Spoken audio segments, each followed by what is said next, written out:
Today's episode is presented by Purple Carrot. Purple Carrot is the plant-based subscription meal kit that makes it easy to cook irresistible meals to fuel your body. Each week, choose from an expansive and delicious menu of dinners, lunches, breakfasts, and snacks. Every box is an opportunity to learn and experience something new with easy recipes and fresh portioned ingredients. No shopping, no food waste, just globally inspired, restaurant-quality, plant-based meals. Get $30 off your first box by going to purplecarrot.com and entering the code PODGO30 at checkout today. That's PODGO30, PODGO 30 for $30 off your first Purple Carrot box. Purple Carrot, the easiest way to eat more plants. This episode is brought to you by the Slash and Cast Podcast Network. Learn more at slashandcast.net. Welcome to Reverie True Crime. I'm your host, Paige, and today's episode is about baby Peter Connelly and how the system failed this baby so badly. This is a tragic case of child death that needs to be told. If you can't listen to this episode, I completely understand. I think a lot of people tend to avoid cases about babies and children because it is so hard to listen to, but these things happen way too often all around the world, and we do need to talk about it, and we need to hear about it to bring awareness to these situations, and hopefully, one day, if we work hard enough, I can only hope that things will change. If you're ready, let's get started.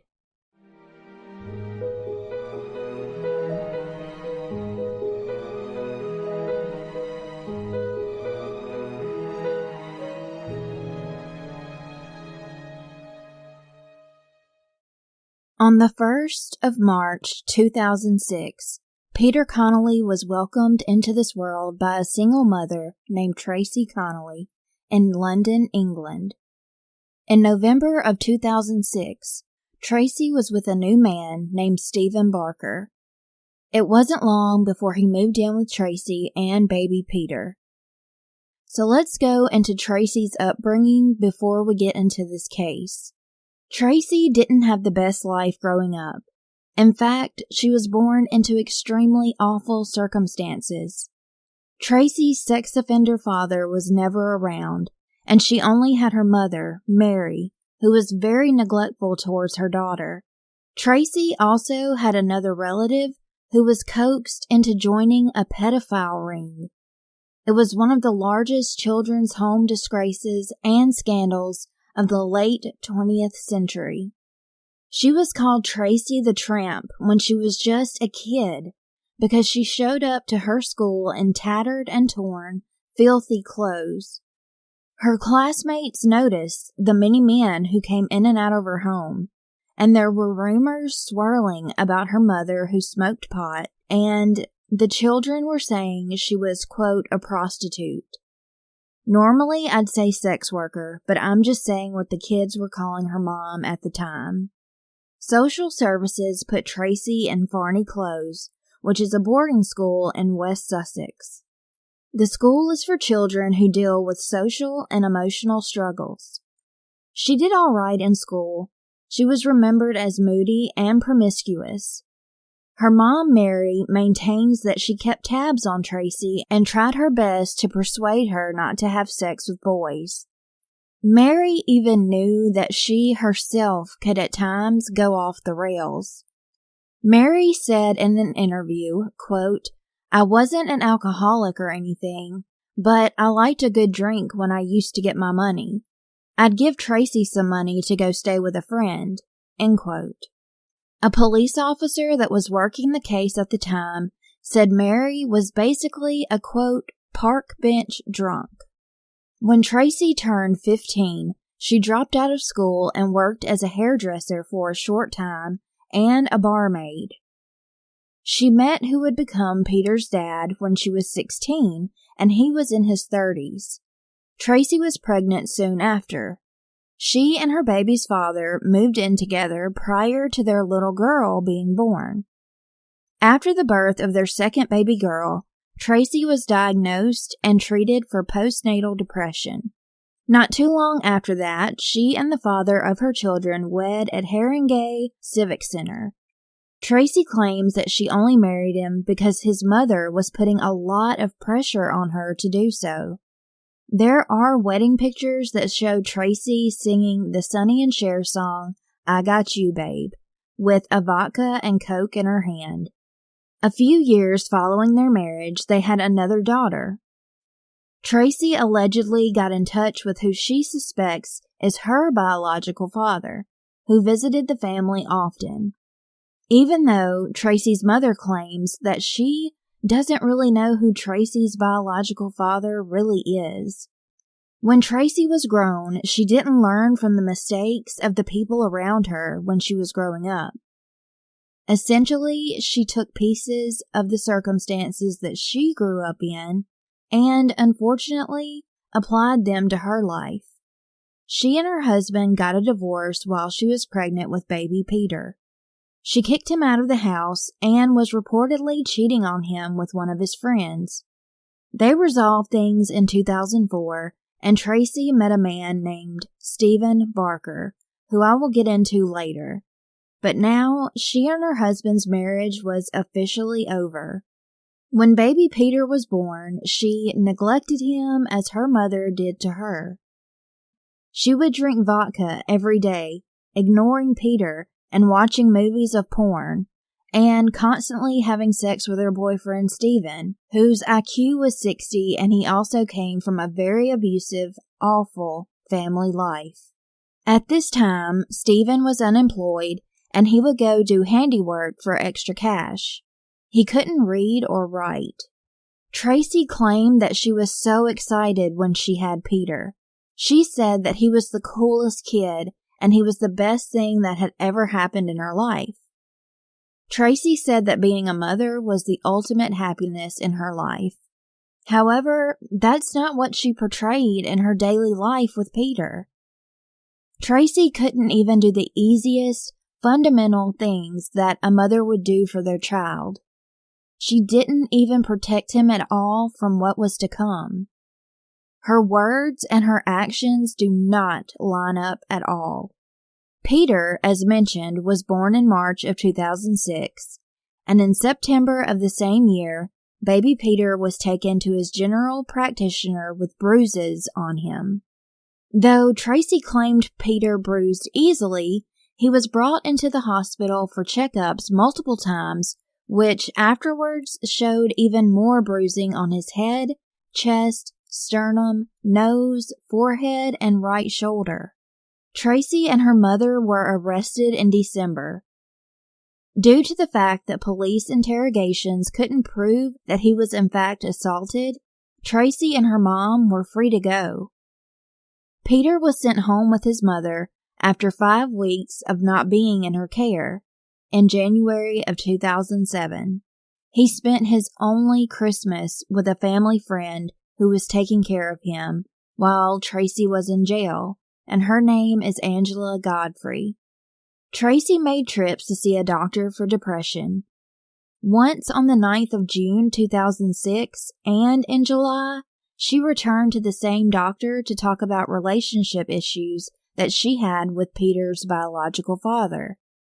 Stephen Barker has a brother named Jason Owen. Jason was in the National Front, and Stephen was infatuated with Nazis. Tracey, Stephen, and Jason lived in Haringey. It's a place that people would often live when they didn't want a lot of attention brought upon them, a place of escape. Stephen and his brother Jason definitely had a lot to run away from. In the beginning, they would steer clear of social services because they had a past of crime, family violence, arson, as well as drug addiction. Stephen had raped a 2-year-old baby girl. He allegedly tortured his grandmother with Jason. Their grandmother, Hilda Barker, was attacked by the two in an attempt to force her to change her will for their own personal gain. This happened in 1995 when Jason and Stephen were said to have locked her in a closet at her small house in Whitstable, Kent, smashing and beating this elderly woman black and blue. They also dressed up in Guy Fawkes masks to completely terrify her. On top of that, Stephen had sexually assaulted many children. At the time of moving into Haringey, Jason was addicted to crack cocaine and convicted of arson. He was also accused of the rape of an 11-year-old girl when he was only 13. That's just a little piece of background on those two. So, after baby Peter was back home with Tracey and her boyfriend, social services checked in over 60 times. Initially, there was one child protective service involved, and they put the case in the hands of another child protective service. Over the course of these visits, they said Tracey seemed like a loving mom doing the best she could. Maria Ward, a highly respected social worker, was appointed to Tracey's home. An incredibly easy background check would have shown that Stephen had been prosecuted by the RSPCA for abusing animals and that he and Jason were investigated because they were suspected to have tortured their grandmother. When Stephen moved in with Tracey, he brought his assortment of Nazi keepsakes, and police who later searched the house found a lot of knives covered with swastikas. As a child, Stephen brutalized guinea pigs, once skinning one alive. He also broke the legs off of a frog. Here is what Maria Ward had to say about visiting Tracey Connelly's house.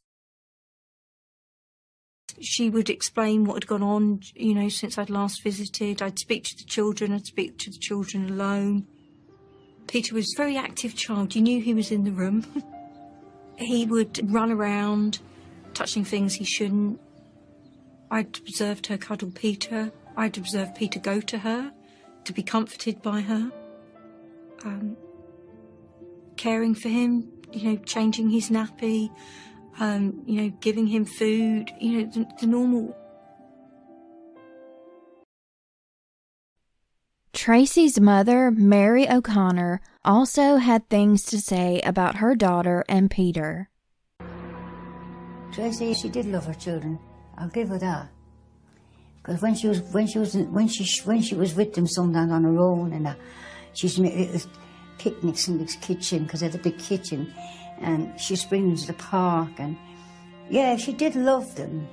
But I have to be honest, it's more or less, I'm not blaming this idiot Stephen Barker, not blaming him, but I am blaming in a way. It's only since he came that she got so engrossed in him that she took her eye off the ball when it comes to the little one.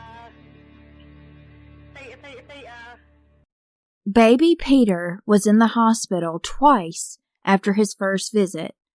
On one occasion, in April of 2007, he was sent to the hospital with bruises. Both eyes were blackened, and he had multiple scratches and swelling on the side of his head. In May, a social worker saw Peter and realized he had marks on his face, so the social worker sent Peter to North Middlesex. They find 12 areas of bruising and marks of scratching. The files say that Tracey maintained her story, that the injuries were caused by another child who shoved Peter into a fireplace 4 days earlier. It was said that Peter was unsteady on his feet and holding his head to one side. Tracey was arrested again in May of 2007. It's now June, and Stephen's brother Jason moves in with them after he's left his wife, and he also moves in his 15-year-old girlfriend that he left his wife for, along with his own kids.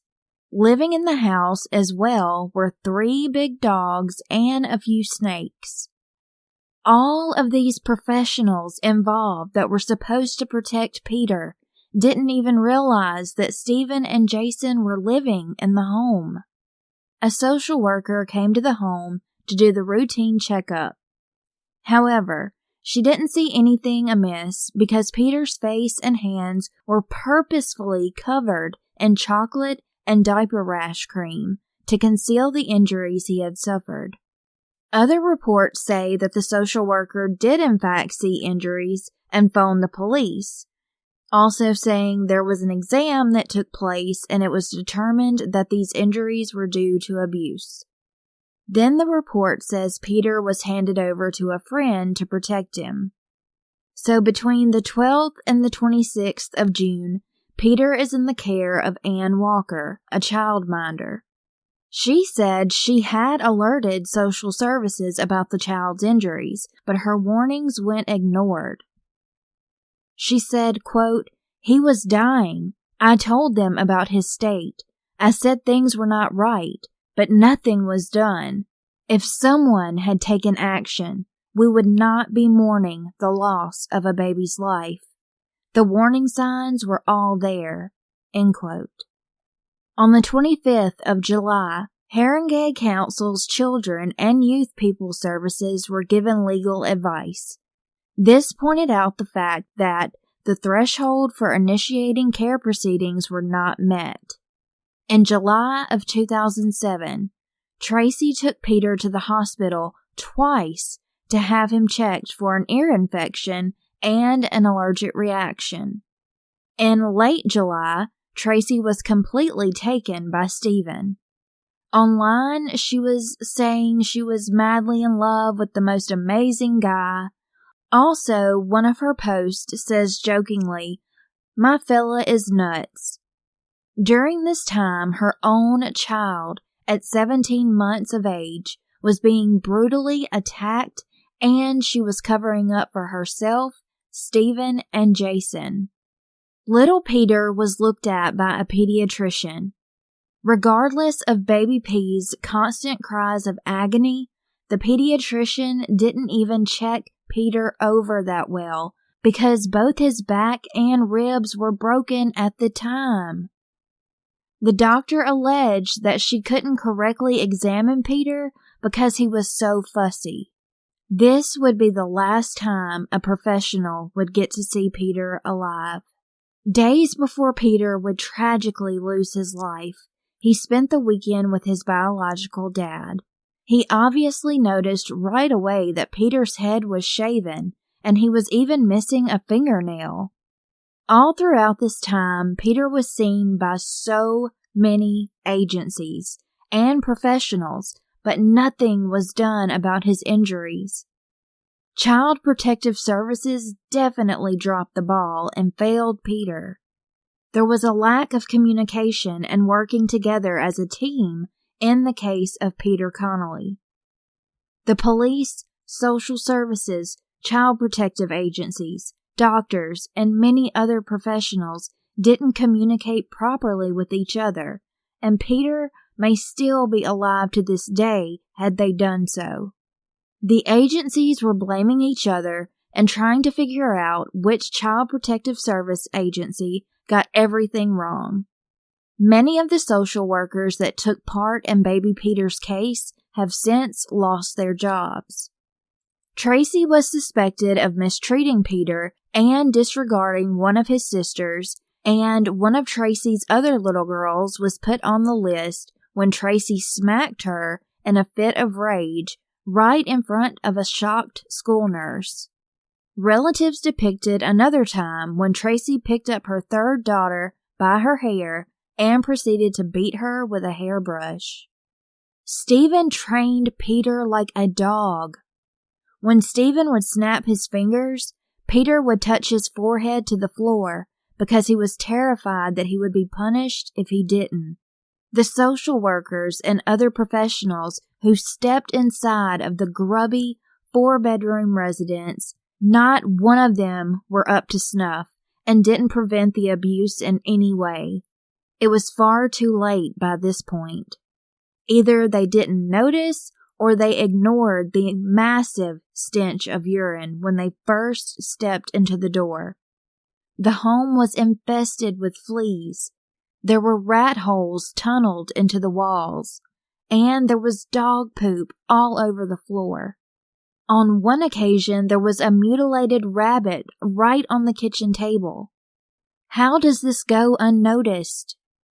The professionals didn't even detect or do anything about the lice that were creeping and crawling all over the children's battered skin, which they claim they didn't see the bruising either. On August 2nd, 2007, an ambulance was phoned and Peter was found in his blood-stained crib. He had turned blue and was only wearing a diaper. After efforts of performing CPR, he was taken to North Middlesex Hospital with his mom, Tracey. Peter was declared dead at 12:20 p.m. A post-mortem showed he had ingested a tooth after being punched in the mouth. Baby Peter had a broken back, broken ribs, mutilated fingertips, and fingernails that were missing, possibly ripped out. Overall, there were over 50 injuries inflicted on this baby. Now, if you can't handle the details of what happened, I encourage that you skip ahead about 2 minutes. The injuries to baby Peter included critical slashes of cuts on the top of his head, lacerations to the head either from a human bite or from a dog, broken back, bruising on the left temple and all over his left ear, which his ear was also ripped so much that it was becoming detached from his head. He had slashes on the front of his neck as well as under his chin. There was skin missing from his lips and his tongue. The skin between his upper lip and gums were torn. A front tooth was knocked out, which, as I said before, they later found out that he swallowed it because they found it in his stomach during the autopsy. 3 bruises on his forehead. His right cheek had bruising. His fingernails and toenails that he had left were black. The rest of the nails were ripped out, and the skin around them were torn. There were bruises on his chest and lower back. Missing skin on his nose. He had blood around his spine. His shin bone was fractured, bruising on the left shin, and a bruise to one of his toes on his left foot. The police sprang into action, starting a murder investigation right away, and Tracey was arrested. Peter, only 17 months old, had been continually choked until he became blue, and the trio even urged one of their Rottweilers to attack him. So the post-mortem inspection did disclose that before the pediatrician visit, Peter had already endured a broken back and fractured ribs. You know, the pediatrician that wouldn't check him because he was just too fussy for her? Yeah. A court ruled that Peter was killed by the hands of his own mother, her boyfriend Stephen Barker, and his brother Jason Owen. When Stephen was sentenced, it was for causing and allowing the death of Peter. In 2008, he was not found guilty for the murder of baby Peter and was only sentenced to 12 years, being told that he would qualify for parole in 3 years. At a later trial in 2009, Stephen was given a life sentence for the rape of the 2-year-old little girl mentioned earlier, with the minimum being 20 years. Tracey was moved from Holloway Prison in London to Low Newton near Durham. That specific jail is a Category A jail which holds high-risk female prisoners. At this time, Tracey was expecting a baby girl by Stephen. She ended up having the little one while she was in the Holloway prison. Social workers in the beginning actually asked permission to leave the baby with Tracey to bond, but thankfully that was overruled. Tracey requested to meet with her other children during her trial, but she was told she will never see them again. She complained to the trial judge that she wept every day and chastised herself for tolerating the abuse inflicted on Peter. But anytime she would write to someone from prison, she never mentioned Peter or her other children. What she did write about mostly said, quote, "I've been obsessed lately about it. I need sex like a heroin addict needs a fix," end quote. Tracey and Stephen would ask for new identities and police protection if they were ever released. Tracey's family didn't claim her anymore, and now she was blaming Peter's death all on Stephen. She said she never wants to see his face again, saying, quote, "I hope he rots in hell," end quote. Tracey actually said she was planning a huge party if and when she was free again. In a letter that she had written to a friend, she said, quote, "When I get out, I'm in no rush to get into a relationship with a man again, but I might have fun playing the field and traveling, one long party. I would love to visit Egypt and Greece and Rome. I would love to see the pyramids and go down the Nile.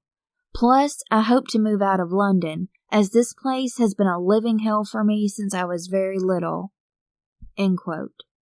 Sourcing from the Daily Mail, a senior police source said, quote, "They're all on solitary. They don't seem to get it, but it feels like they're the most hated people on the planet," end quote. Peter's grandfather claimed that Stephen had trained 17-month-old Peter to give the Nazi salute and even told him to call him Hitler.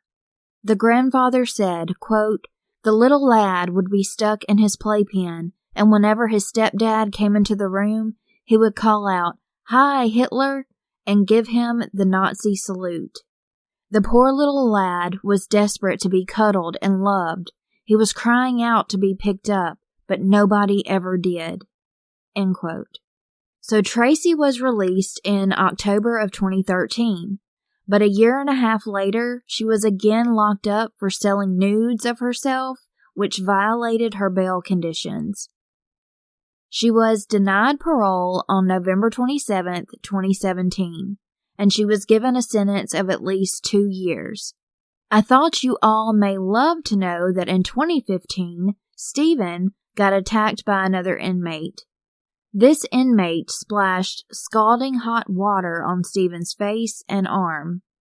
The Sun newspaper reported that Stephen, who is serving a life sentence at high-security Wakefield Prison, West Yorkshire, was scarred with a mixture of boiling water and sugar, known in prison circles as napalm. The liquid sticks to the skin and intensifies burns. A spokesman for the Ministry of Justice, who confirmed the prisoner was treated for wounds, said sugar was not used in the attack. A source told The Sun, quote, "To say Barker is disliked is an understatement. He is reviled. The other inmates all hate him with a passion. When Barker came here, everyone knew what he had done to baby P. Your card is marked if you have a crime against your name concerning kids." After the attack, everyone was in good spirits, knowing someone had hurt Barker. The guy who did it will be getting applauded everywhere he goes now. End quote. Stephen Barker was also refused parole in August 2017. Stephen and Jason's sister Susan said Stephen was a bit backward, and said that he was nervous around Jason, who had been dubbed Fat Boy. Immediately after the toddler's death, Stephen and Jason went to a graveyard near Tracey's house. They were caught on CCTV security cameras. They were lugging a black trash bag. Police claimed that inside of the bag were the baby's blood-stained clothes and bedding. The whole area was examined, but the trash bag has never been discovered. Jason was on bail until midway through the trial when they caught him trying to flee the country. He had been trying to get his name changed and applied for a new passport. Jason was jailed for life for causing Peter's death and was to serve at least 3 years. Jason Owen was released in 2011. However, it wasn't long until he was locked back up in prison for violating his bail conditions. Tracey was refused parole for a 3rd time in December of 2019. As far as what I've read, Jason Owens, as of 2015, now has a new identity and is working as a physical fitness trainer and is obsessed with the gym. According to the Mirror, it states, video has emerged of Owen, now in his early 40s, working out at the gym, lifting heavy weights and sporting a dark beard. A source even told The Sun, quote, Owen tells people that he is self-employed and is a personal trainer. He is obsessed with the gym and goes virtually every day. It is shocking to think that people are rubbing shoulders with him and maybe even taking advice off him without knowing what he did. End quote. As many as 30 little ones have been murdered in related conditions in the country since Peter. Virtually all of them by the hands of a parent or caregiver. A senior child protection officer stated, quote, there is no doubt that purposeful social work was not occurring for baby P. You can't defend the practice. Things were definitely missed, but it's about putting that in the context of an extremely pressurized borough with difficult politics and overloaded social workers who are not able to evaluate on a regular basis. There is a massive overestimation of what social workers can achieve, given the resources and quality of staff. You have to have basic common sense, be culturally aware, intelligent but streetwise, and strong, because you have to challenge. You're dealing with the absolute lows and highs of society, child abusers, and consultant pediatricians, so you have to be able to manage both ends of that. End quote. If you know or even suspect a child is being neglected or abused in the United States or Canada, please call the Child Help National Child Abuse Hotline at 1-800-4-A-CHILD, which is 1-800-422-4453. Child Help serves the United States, its territories, and Canada. There is a link in the show notes that will have every country's child abuse hotline. Please call if you even have a gut feeling that you need to. Even just a welfare check. We need to stop talking behind closed doors about these things and start acting. The system failed Peter. Every professional you can imagine failed baby Peter. There has to be a change. Always push for change. Do whatever you can to help. You can even go online and find ways to help make a better, safer environment for our children. Babies are dying every day because of abuse, neglect, and downright murder. This has to stop. What will you do to help? Thank you for listening. Please stay safe and hug the children in your life. Let them know that they are loved, and as always, stay healthy. I love all of you.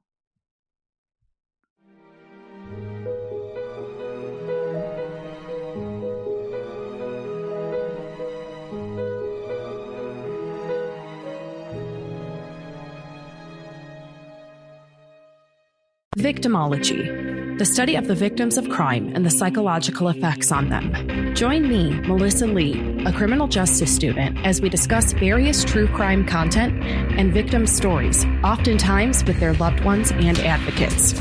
My cousin, Christina Nelson, was a victim of the Lewis Clark Valley serial killer. In my opinion, and this is my opinion, this is probably his first victim. So we're looking at 54 years of him being active. I can almost 100% assure you that law enforcement would have put it out there already. If they knew who it was and they were able to share it with public, they would tell us.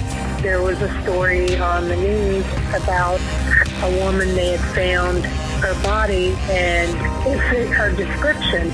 That doesn't ring true to me, but what I do think here in this specific case Again, it goes back to the conversation you and I had earlier. It's the minute I walk outside of the prison doors where it kind of all hits me. It really just, what the hell did I just hear? Right. Happened? Right. It kind of all, sinks in finally. Victimology is available on all podcast platforms.